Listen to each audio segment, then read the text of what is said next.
This is Matthew Ballard of MFTW Media. Just wanted to let you know that in the video you are about to watch, during the press conference, you will notice a defect known as rolling bars. This is due to a rookie mistake of mine in not adjusting the shutter speed of the Canon R6 that I shoot video with. I did attempt to fix this in post, but unfortunately, none of those fixes worked. I've decided to publish the video as is because the content of the video is very important for all Louisville, Kentucky citizens to hear. You will also notice about halfway through the press conference a hitch in the video. This is because of a limitation of many DSLR cameras in the length of a single video you can record. Until I obtain an HDMI external recorder, this is just something that I'm going to have to constantly work around when shooting longer videos. With all that said, I appreciate y'all. If you haven't already, please subscribe to the channel, hit the notification bell, and like and comment on the video below. Till next time, stay safe. Peace. Good morning. Thank you all for being patient and dealing with the weather to get here. We'll try to make sure that this is brief. We want to hit on some points that we have been dealing with internally that we want to share with the community around how we're seeing legislative priorities, both on the local level, the state level, and we already know about the looming federal level, right? So Sunday, I paid $19.99 for eggs on Super Bowl Sunday. And I think about when I'm looking at headlines, I see that the Republicans are worried about taking our Governor Beshear's name off of signs. And I'm thinking about the day-to-day needs of people. I'm honored that I'm blessed to be able to pay that $20 for eggs, but it makes me worry about what's next for us as Louisvillians. And so it is important to focus on the things that save and improve lives, both, as I said, at the federal, state, and local government level. I refuse to let those elected, no matter what party they are, to lead us without accountability. I asked all of my Democratic colleagues to join me in addressing our legislative priorities, both formally and informally, at the local and state level. Many weren't ready to share some of that, but as my amazing chair who is supporting us, our Democratic Caucus chair, she will share a statement on where those things are. I'm still thankful for those who were able to show up. The Louisville Metro Council has a Democratic caucus. And yes, we are still in the majority at 13. As you know, there was recent changes with leadership and things like that. I am happy to say that it is our turn now. We're not responsible for whatever failings our former president and our former Democratic caucus chair, whatever they were able to do and couldn't do. We are ready to move forward as newly elected, as people who have said it's our turn and we want to do right by the people of Louisville. The Democrats of Louisville Metro Council have formed this caucus, and it's for planning and political strategy. That's what caucuses are for. Holding discussions regarding community, political, and other endorsements of advocacy for a particular political candidate. We could support other Democratic candidates. And council issues, and to update members on council business. Everything's about the council business. The caucus will be a forum for discussion of important legislation, caucus matters, and open discussion on community issues. This is very important for you all to know this part because this is in our rules for Metro Council. Members are expected to use the caucus as a forum for notifying their colleagues of important votes, discussing and determining the veracity of rumors that exist within the caucus. There's a lot of internal chatter that happens. We try to take it to the caucus and hash it out when we can, and openly discussing issues on which they seek to gain the support of the caucus. This caucus is still very vital and very important to Louisville. And with that, I want to introduce our caucus chair, Councilwoman Tammy Hawkins. Thanks, Lee. Good morning. First of all, I want to say thank you to my colleagues for being bold. If anybody knows me, I'm very bold. And leaders lead. So I'm standing here today in support of my colleagues and their visions and priorities. I am new in this leadership world, but I will support and guide all the Democrats. I'm going to say this. I've been in this role for less than almost 35 days, right? So if anything that went on with the Democrats prior to my leadership, I have absolutely no control over. But I'm going to say this. We have 13, and we have a strong 13. And power comes in numbers. And I'm a leader. I'm a team player. And I will lead the Democrats to the best of my knowledge. Coming in, I've worked across the aisle with Democrats and Republicans. Will continue to do that. I communicate very effective and efficiently with all my colleagues. That's another reason that I'm standing here today. I'm going to say this. The Democrats, you're going to hear from our other colleagues at a later date. We all have different visions.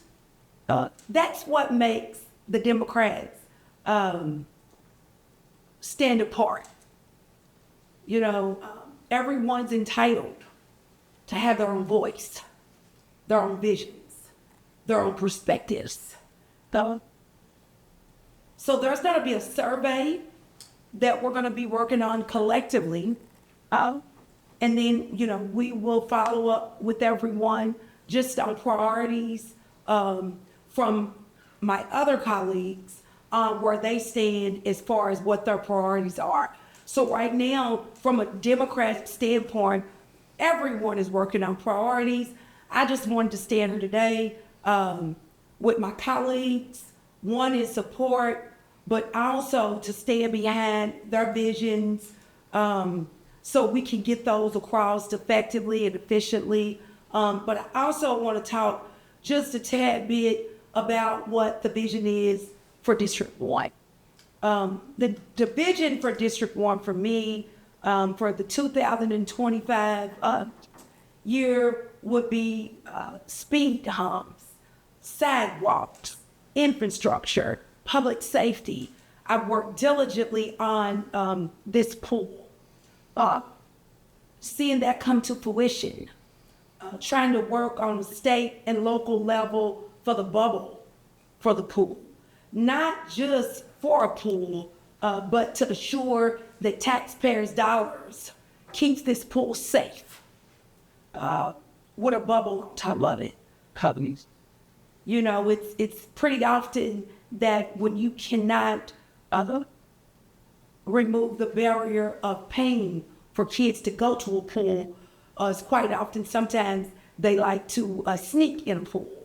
I can remember years ago when I used to sneak in a pool when I couldn't afford to get in one.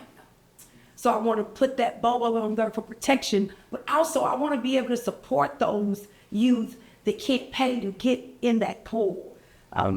Flock cameras. I learned a couple of weeks ago that I only had 4 in District 1. I'm going to be working with that department to try to get several more flock cameras. I think that that's vital. That's vital to reduce some of the crime.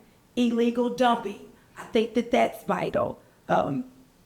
Communicating, being accessible. I'm very accessible in District 1, but I have a new satellite office right there on 28th Street. So I'm going to be there for those that cannot always make it to my office.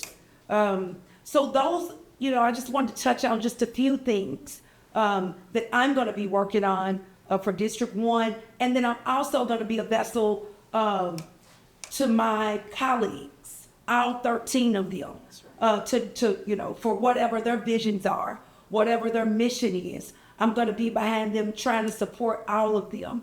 And I just want to say thank you. Well done. Thank you. Thank you. And I'm going to ask Councilwoman to hang around Councilwoman Hawkins in case they have questions for you. It is important that we make sure that we are doing the will of the people at every turn. There's a news bulletin that comes out from the Kentucky League of Cities that monitors what's happening around bills that are filed at the state level. That's one of the sources that I use, and I encourage all of the people of Louisville, if you're able to access that online. That bulletin is important to know because so much legislation is filed. I come from having to work in Frankfurt in other positions, and so it's hard to keep up. But you want to look at that and see what implications kind of trickle down to Jefferson County. We are the generator. We are the heart of our state. We're not just some side piece of our state. We are a very vital part of our state. And so the decisions we make as a body matter. And when things go wrong, that reverberates throughout the state and vice versa. But at the state level, because we are outnumbered by rural, urban, and other suburban counties, it is our voice isn't as strong. So it's important as us as Metro Council have a strong voice. We have several state representatives that are pushing their agenda, but it's not the people's agenda. And we need to make sure that we push back and do everything that we can. Decisions made by local governments directly touch the lives of everyone living in that municipality. It is critically important for local legislators to carefully consider and respond to both statewide and national decision-making. It's our sacred responsibility as Louisville Metro Council to pass common sense legislation that improves and saves the lives of our neighbors. In doing so, one of our primary functions is to manage the hard-earned tax dollars of our constituents. In January, a new presidential administration took power, and the legislative session in Frankfurt began with an all-out assault on constituents. We were duly elected to serve. To make matters worse, instead of defending our community, the mayor has proposed a legislative agenda that further criminalizes and penalizes those living and working in our districts. He consistently works with Republicans at the state level, specifically Bauman and Neens, to use Louisville to push their red wave takeover on the backs of poor and working class members of our community. In his recent legislative priorities announcement, the mayor has proposed crushing vehicles involved in street racing, enacting a state wiretapping law, increasing criminal charges for a variety of behaviors, building a cop city in Louisville. What these priorities share are all surveilling, penalizing, and punishing us, our family, our friends, and our neighbors. While he does mention some of admirable goals of increasing housing, bringing additional economic development, what is sorely missing is any evidence-based practice solutions to public health and the strength of our communities in Louisville. We all want to reduce crime and ensure safety of all of our residents. However, if excessive criminalization and imprisonment actually worked, we would have seen a drastic reduction in crime following the passage of the 1994 crime bill. The administration is not interested in a Louisville that serves all of us. We are. But one that appeals to the highest development bidder and bourbon tourist. My husband loves bourbon, but I'm not just here for that. Unfortunately, the administration failed to ask fellow Democrats. We do not get consulted by the mayor or his office, and even at the state level, what the city's priorities should be. We as Democrats have a vision for our city, yet the mayor who pushes for nonpartisan Metro Council races seems not to care about the 13 other Democratic decision makers for Louisville. Council members do not work for the mayor. We need to get back to what Metro Council was designed to do, which was not for the mayor to dictate our priorities as a dictator. We should be and are happy to work together, but we should not be told what to do.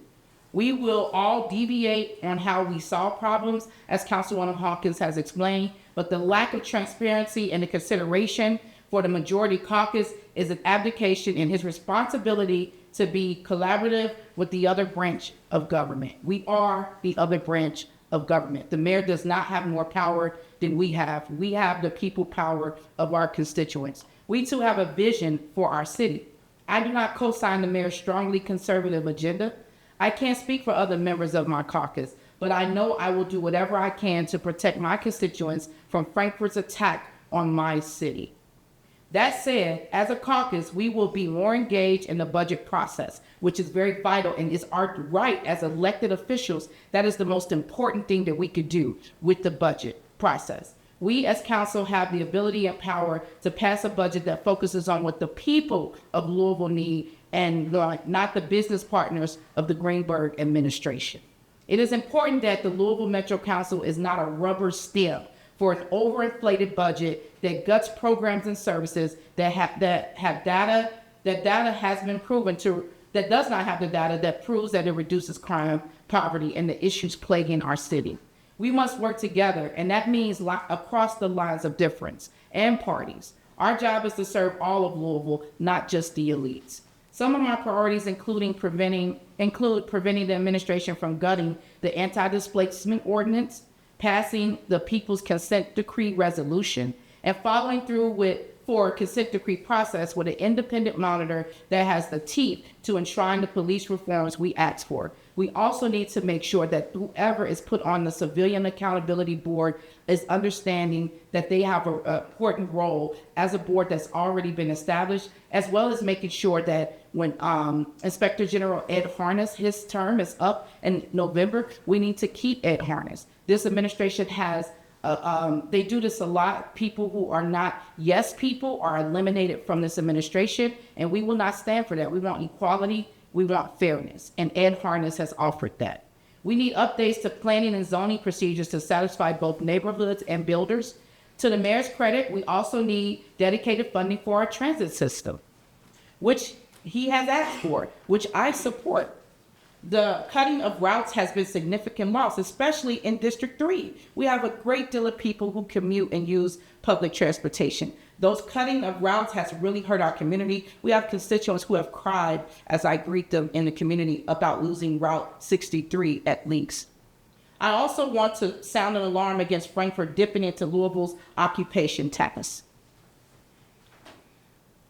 Harassing our residents and misusing the LMPD. Our constituents want safe, clean, and valuable neighborhoods. We can achieve this with community-based, service-oriented, proven solutions that do not lock up and throw away the lives of our people. If people have the resources they need, like clean, affordable housing, education, healthcare, and transportation, they are proven to be less likely to engage in violence. And the people of Louisville have asked for those very same things in all the surveys that have been done, even the surveys we've done in District 3. Everyone is asking for better healthcare, affordable housing, education, transportation, and the public safety that they can enjoy. Though limited, council has mechanisms in place to begin addressing the systemic issues that are not simply throwing exorbitant amounts of money to surveillance, policing, and criminalization. We cannot incarcerate our way out of violence and poverty. It will never happen that way. We have a vital job to do in Louisville to protect our constituents and enrich their lives. I am committed to working with my fellow Democrats to present a path forward for Louisville that benefits all of us, not just, as I said before, developers and bourbon tourists. We can make adjustments to ordinances to alleviate some of our problems, and that is what I plan to do. We have several council members with expertise in various fields, and by working as a united front, we can serve Louisvillians in the best way possible and not just passively accept Frankfurt's overreach. Our local and state Democratic Party leaders need to be better aligned so we can support one another. And I'm going to actively work with them to make sure our caucuses are talking. We don't have a paid lobbyist as the mayor does, but we have people at the state level who are elected in office who really want to work with our Democratic caucus. So I'm going to work with our caucus president to make sure that we have a task force that is doing that and addressing those issues. We do not have those lobbyists at the state level as the mayor does, but we can still get things done at the state level. We need the mayor to be transparent and work with us and every other Metro department moving forward. That is not happening. Departments are being warned not to talk to individual council members. That is unacceptable. We need to be working together. The mayor showed up to my swearing in, to my events in the community, and he said, I quote, "I'm looking forward to working with Councilwoman Shameka Parrish-Wright." That has not happened. He has texted me with concerns about surveys and doing things like that, but has not called me and too many other of my colleagues to the table when they make these decisions. They call you all, the press and the media, before they contact us as council. We are already almost halfway through this legislative session in Frankfurt. And next year, we will be better prepared to deal with what we know will be another attack on our city and serve. So right now, we have to play a lot of defense, and that's unfortunate because we couldn't come together earlier to make this happen. But I tell you, as we move forward, we will be better working together. We get there together. And now I want to introduce Councilman JP Lyninger. Thank you. Thank you, Shameka. We have, let me start talking about legislative priorities. And this isn't even legislative, but in our district, District 6, we have a large group of some of the most engaged people in the city of Louisville who care about our city, who care about local politics, state politics, national politics, who have not had a way to be involved in process, who have not had a way to have their voice heard. We're changing that in District 6. If you are a District 6 resident, I'm speaking directly to you.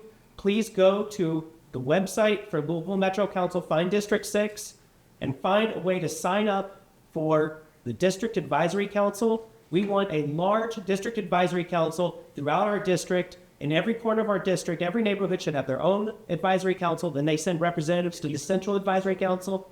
So we can talk directly about what the priorities of the people are in District 6. What the people in Louisville's priorities are about what we need to change in our city to make this a city that is for everyone, not just, as Shameka pointed out, millionaire developers who are donating to campaigns for mayor, for Metro Council, for state representative, and beyond. We have big problems in the city of Louisville. Our problems start with the budget. I am very pleased that I have been selected to be on the budget committee. I'm excited to do that work this spring. The budget committee's work should be year-round. Guess where? We have a process in the city of Louisville where the mayor presents a budget prepared entirely by the administration internally, and then it is presented to the Metro Council.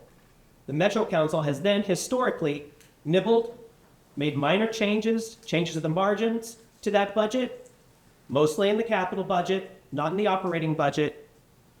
When we talk about our rights as legislators to take care of the budget, that's our responsibility as legislators. Our statutory responsibility is the budget. The mayor's office spends the money, we allocate the money.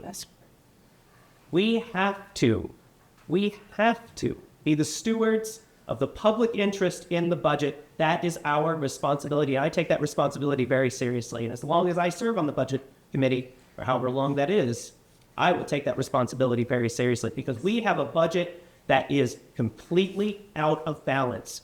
This past year, when you go through all of the line items, when you go through the capital budget, we spent 50% of our public money on LMPD and LMDC last year. 50%. We have increased what we spend on cops and jails every year since merger. We have doubled what we spend on policing and incarceration since merger. Do any of you feel safer? I don't feel safer, and I didn't speak to a single person when I campaigned who felt safer that we doubled the budgets for LMPD and LMDC and doubled our spending on cops and incarceration. I'm not saying that we shouldn't have policing. I am saying that this 20-year experiment in the city of Louisville of ever-increasing police budget has not solved the problem of crime and violence. If we are serious about solving the problem of crime and violence, and I certainly am, then we have to try something else. We have to try something else. We have the responsibility to our constituents to say, hey, this isn't working, and be honest with people. there is a perception that we decreased the amount of money that we spent on policing and incarceration, particularly after 2020. And that has not happened. We now see a legislative priority from the mayor, with respect to Mayor Greenberg, asking for a cop city in the city of Louisville. Go look up how the people of Atlanta reacted to a cop city. Now I ask you what you think the reaction of the city of Breonna Taylor is going to be to a cop city. We asked for a consent decree. We asked for accountability. We asked for oversight. We asked for community control. We did not ask for a cop city. That is not my legislative priority. My legislative priority is the working class of the people of Louisville. Entirely, full stop, period, the working class. That is who has been neglected historically in our budget. That is who is left out of the legislative priorities that we have seen for years. My legislative asks to the state legislature, why don't you fulfill your statutory responsibility and fund our public school transportation systems, which has been underfunded for 20 years. Now, I'm not on the JCPS school board, but I am a JCPS parent. That's a legislative priority for me. Instead, we are robbing Peter to pay Paul out of our public transportation system, which is already woefully underfunded, sending our TARC drivers to drive JCPS bus routes. We need public transit in the city of Louisville. We need public transit to meet the needs of the working class. We need public transit because the environment needs fewer cars on the road and more public transit. We need public transit because our downtown and the rest of our city is going to die without public transportation. And the only way we're going to have public transportation is funding. Yes, we need help from the state on state funding for public transportation, for TARC. We also need to increase the occupational tax to fund TARC. We have not changed the funding mechanism for TARC since Harvey Sloan.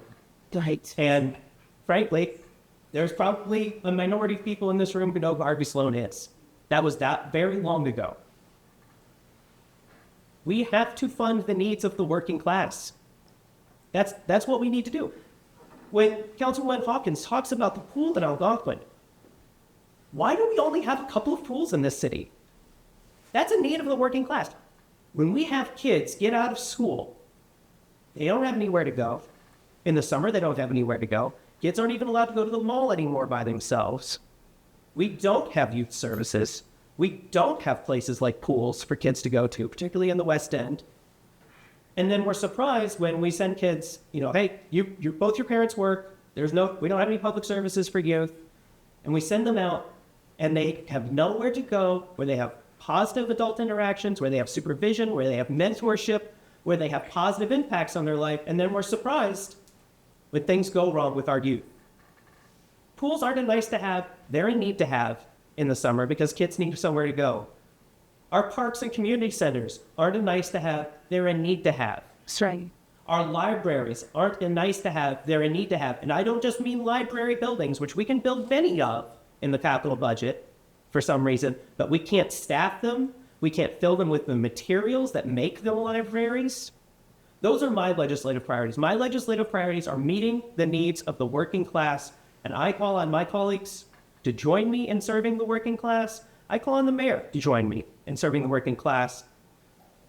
There's a lot of concern about pushback from Frankfurt. We heard it a couple of weeks ago in this very room.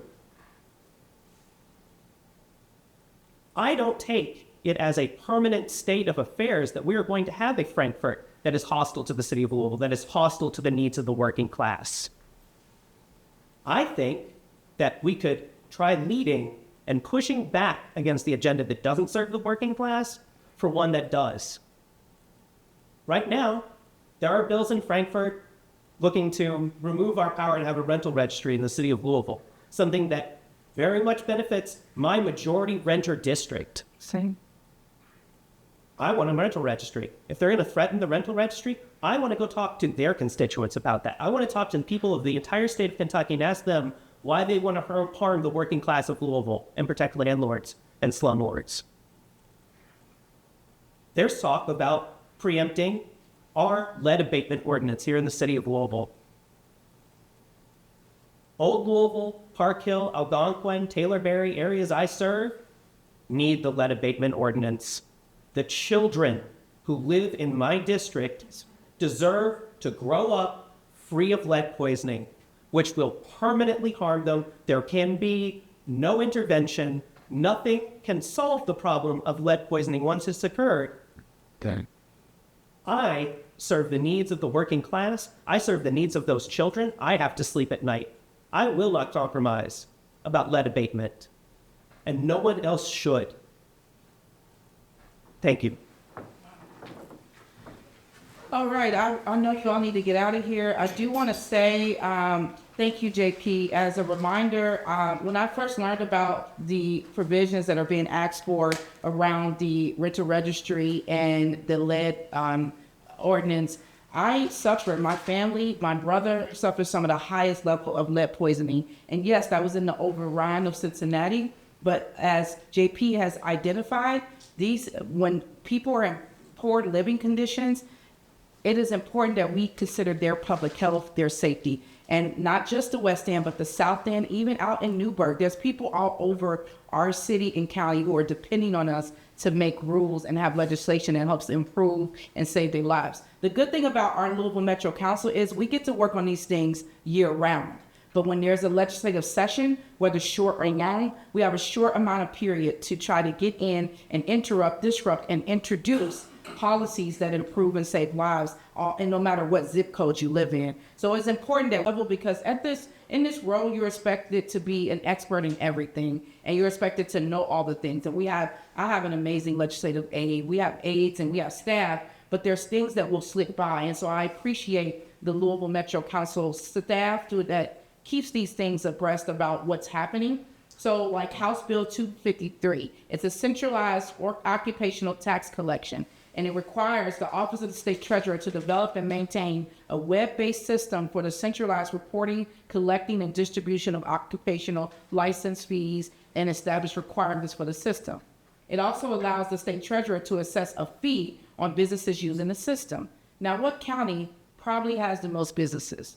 Out of 120 counties, I would bet Jefferson County has a great deal of those businesses. Those are the things that we need to be guardians of Louisville about. House Bill 160, zoning and manufactured homes, prohibit a local government from adopting or enforcing zoning regulations that treat manufactured homes differently from single-family homes. Allow only regulation of certain architectural features. This is a big, I've been telling people, God didn't create no more land. So the land that we have, we need to be good stewards of. We know that single-family homes will not get us there. I am on the Homeless Coalition as one of the only people on that board who's actually experienced homelessness twice in Louisville. We need all types of housing, multi-use, multi-purposes, accessory dwelling units. We need it. We have such a housing shortage that just building single-family homes or certain big buildings in certain areas will not cover the housing need that we have. So we need to make sure that we're looking out for this legislation. That was House Bill 160. And then the other thing that we need to talk about is that they have a House Local Government Committee. We are going to work with our caucus chair to set up a task force to help our caucuses communicate more at the state level. And that is, to me, is going to be very vital so we can get out in front of this. We're right now at February the 11th. That is too late to put out a legislative agenda. Now we're in defense mode, and we're going to work to change that moving forward. We have a district advisory board with District 3, and we've been meeting. We met all last year. Our first meeting is tonight. Our second meeting is tonight. Is it our first one or our second one? Yeah, it's our second one. It's tonight at the Taylorberry, we call it South Louisville Community Center, and it's at 6 o'clock. I'm going to the division meeting at Division 2 because we've been doing ride-alongs and meeting with our LMPD divisions. But I'm excited with that district advisory board. We've been able to address a lot of issues, and we, as Councilman Lyninger said, we get to hear from our constituents on what matters to them. We take all of these matters to our district advisory board, and we let them advise us. In the areas that they're not experts in, we bring in experts for that, and vice versa. So it's important that we communicate and lift this work from the communities up. And with that said, that's it. I want to open it up for any questions. Y'all covered a lot of ground.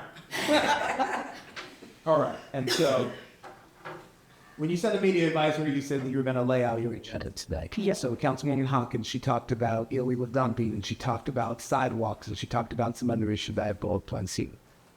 very clearly you expressed a lot of concerns with what's going on in Frankfurt and some positions that the mayor has.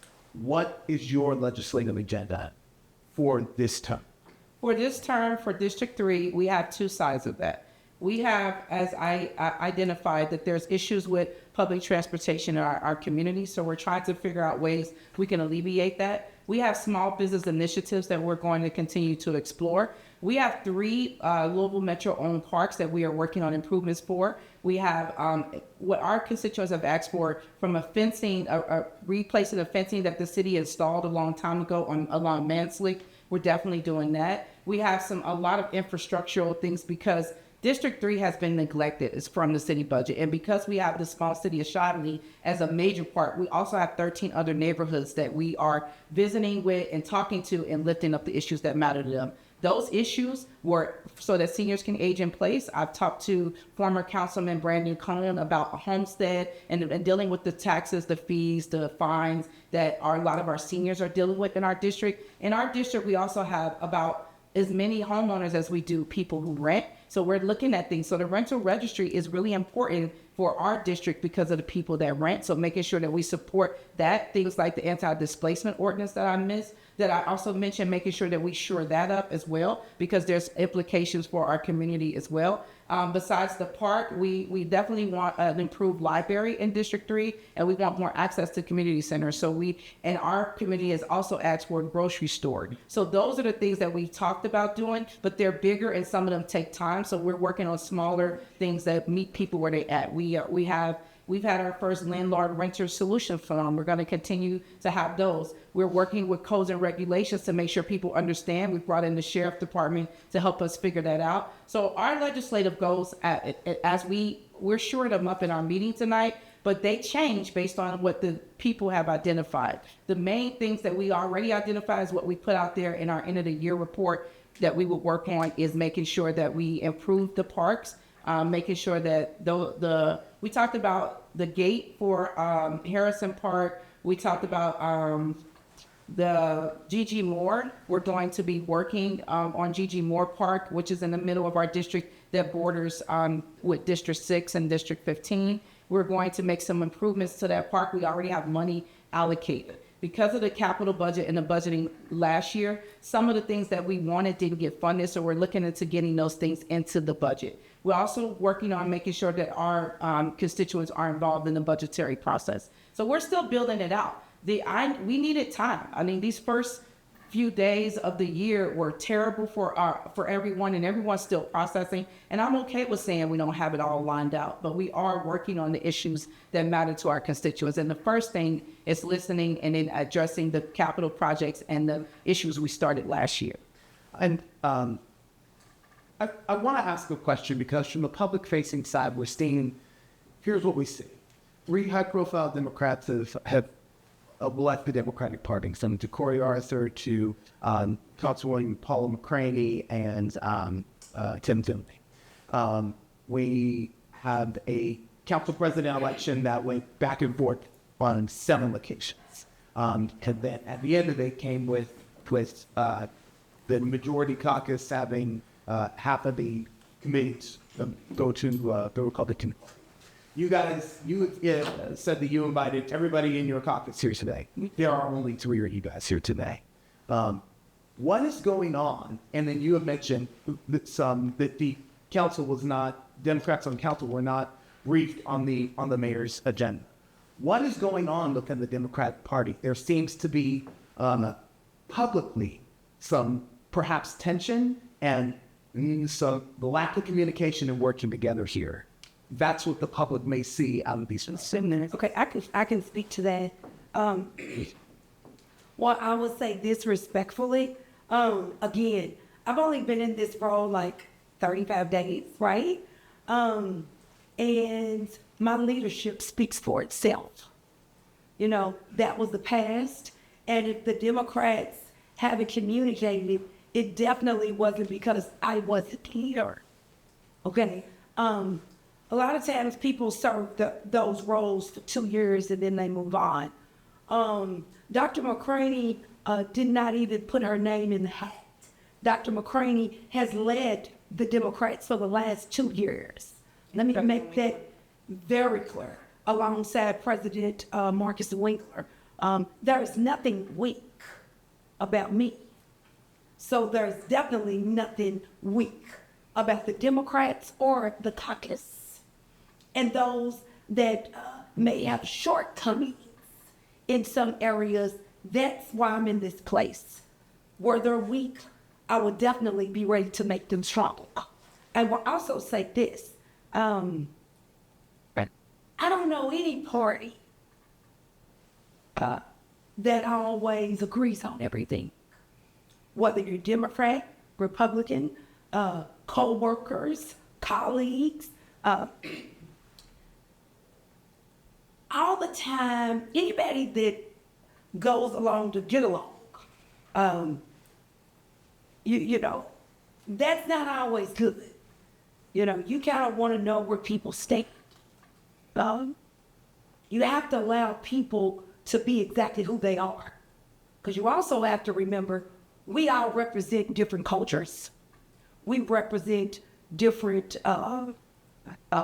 different needs. So with that being said, I represent, you know, the West End, a little bit of the South End, close to PRP, a lot of Democrats, a lot of Republicans. So my needs are very different than, for example, a Dr. McCready, okay? Possibly someone who really doesn't go west of 9th Street much. Maybe her lately to let everyone know that our party has changed. But the people that I serve, she really doesn't come into to understand that culture for real, besides probably attending St. Stephen's Church. And I'm going to say this as respectfully, I don't really take lightly this role. When I say lightly, I don't take anyone saying that the Democrats are weak. Power comes in numbers, okay? And there's nothing weak about the Democrats. I take this role very serious. I'm very passionate about my role on Metro Council. I have been since I got in this space, and I will continue to be. I will be a voice whether my colleagues allow me to stay in this space or not. And I plan to pave the way. Irregardless of what it used to look like, irregardless of what it looks like now, I have an agenda to build the Democratic Party. And I'm going to ask for everyone just to trust the process along the way. You will take me in this. Yeah. When Councilwoman Hawkins sent out... I'll wait for you. So you can go ahead. When Councilwoman Hawkins sent out the email last week saying that Shameka had asked for a press conference for us to talk about our legislative priorities, to discuss the issues that matter to us as legislators, to talk about what we wanted from this term, I immediately responded that I was happy to stand with her, to stand with Councilwoman Parrish-Wright, and any other member of our caucus that came up here and wanted to discuss these issues. I just ran. I'm just now elected. And I ran a very policy and issues forward campaign. I didn't hide anything about what I think because I believe we need real change in the city of Louisville. And we can't achieve real change if we aren't willing to talk to the voters, to talk to the people of Louisville about what our vision is, about what changes we need to make, and how we're going to get there together. I am just one member of the Louisville Metro Council. I am one of 26. And as I'm so fond of saying that this is how I'm saved in my daughter's phone, I'm just some guy. I'm not special. Nothing important is going to happen because I said something here today. Nothing important is going to happen because I filed a piece of legislation. That's right. The power is in the people. The power is in organizing the working class and building real power in the community, people power, to demand the change that we know that we need. So I'm always going to be happy to talk directly to people about what we need to do to organize, whether that's get involved in the District 6 Advisory Committee, whether that's show up and let the mayor and the state legislature know how you feel about a cop city in the city of Louisville, wherever they might put it. Whether I doubt it's going to be in District 6 where they plan to put it, but I don't just represent District 6. Okay. I'm elected by District 6, but I serve the entire city of Louisville. We all serve the entire city of Louisville. We have a responsibility for the entire city. So yes, I want to get out and I want to talk to people. The people in District 6 know what I think. We knocked a lot of doors, being very clear about what our priorities were. I want to tell the rest of Louisville what our priorities are and to talk about what they can do directly to be involved in the process to make sure that if they believe in those priorities and they agree that they need public transit, that they need parks and libraries and community centers and youth services and elder services, that they need health and wellness, that they need lead testing. If they believe that they need those things, then they need to stand up and make sure that people know that they believe that they need those things. I don't think that there is necessarily division that not everybody's here. Not all of our people serve full-time and can be here in the middle of the day. And there were concerns. I wasn't the only person to answer that email. There were people who said, well, hold on a second, maybe we can talk about this a little first. But as Councilwoman Parrish-Wright pointed out, the clock is ticking on the legislative session. And the mayor issued his legislative priorities weeks ago.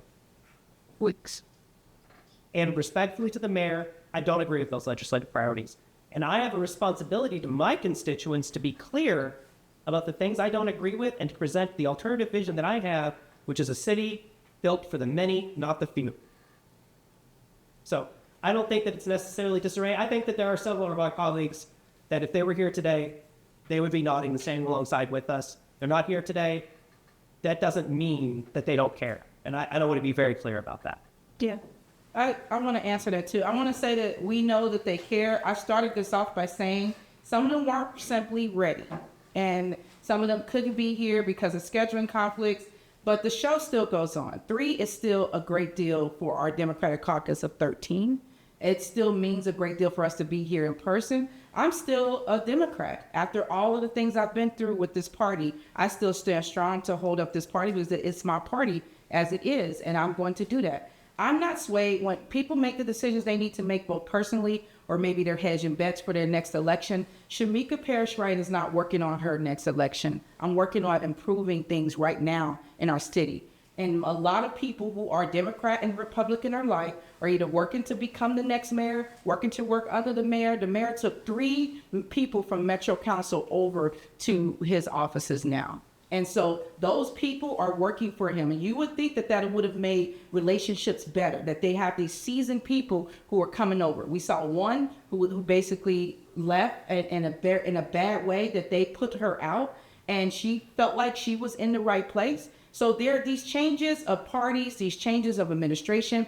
These are things that the people that work for the Louisville Metro Council see all the time. But they still show up every day, no matter who's been elected, to do their job. I don't like the way Ms. Goodlett left WDRB. I don't agree with Bill Lamb. But I know that when I talk to you and other reporters from WDRB, you're giving your best, you're showing up to community, you're doing everything you can. And I can write off Bill Lamb's terrible comments, but I bet that if you were to poll everybody at WDRB, they didn't agree with the way Ms. Goodlett was let go, but she was let go. These transitions happen in all of business, all of governmental administration. It's about who's showing up. And what we say here today, it's our turn. So while it's our turn, and we're 35 whatever days into this new year, we're going to step out and show what we're doing. Those other folks are going to have to line up, because the people are getting the truth in a way they've never gotten it before. And that might be why it looks so fractured, is because we're telling the truth. We're speaking truth to power. We're not just saying things just to say it. I lived in these same streets. My kids live in these same communities.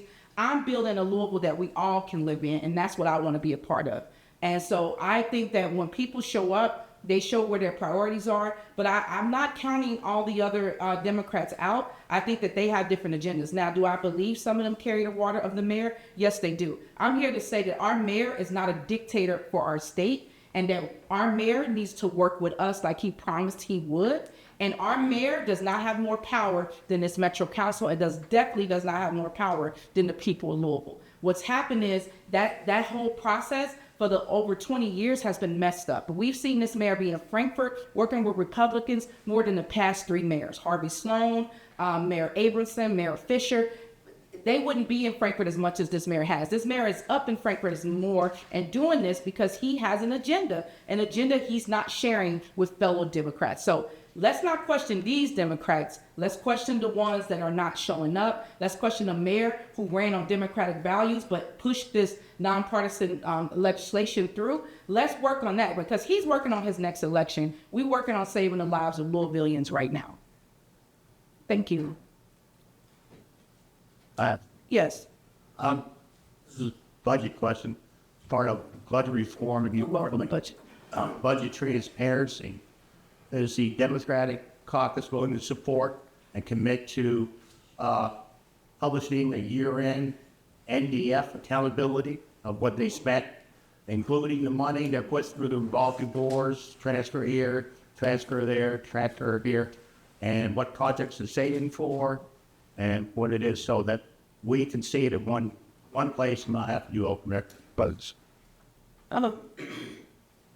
Again, I'll give you a little grace because I was new in this role. But, we placed, myself, I placed JP's on budget. So Shameka's on budget. So, there are some Democrats on the budget that will look at things in a different set of lenses. I will say this, I do meet with the mayor, being that I am in leadership. We just started to meet, so that budget process has not started yet. But one of the things that I do plan on doing, and that is, sitting down with not just my colleagues that's standing behind me, but all of my Democratic colleagues alongside President Ackerson, just to see what they would like to see in the budget.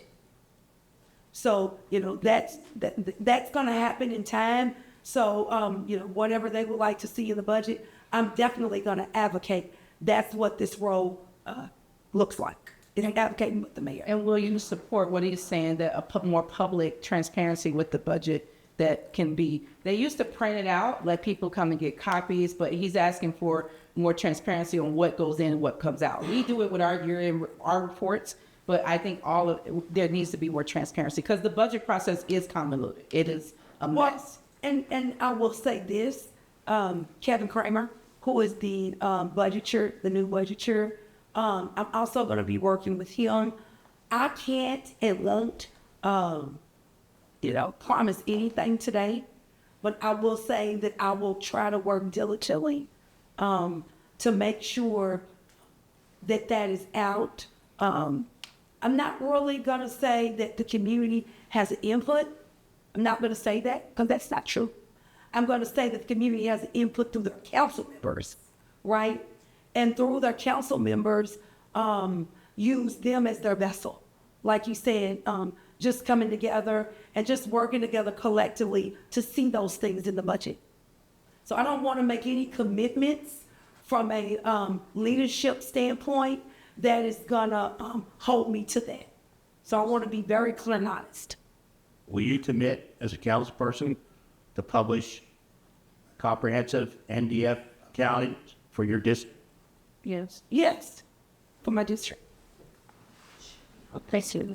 I absolutely am pleased. I haven't spent anything yet, so it's easy to say.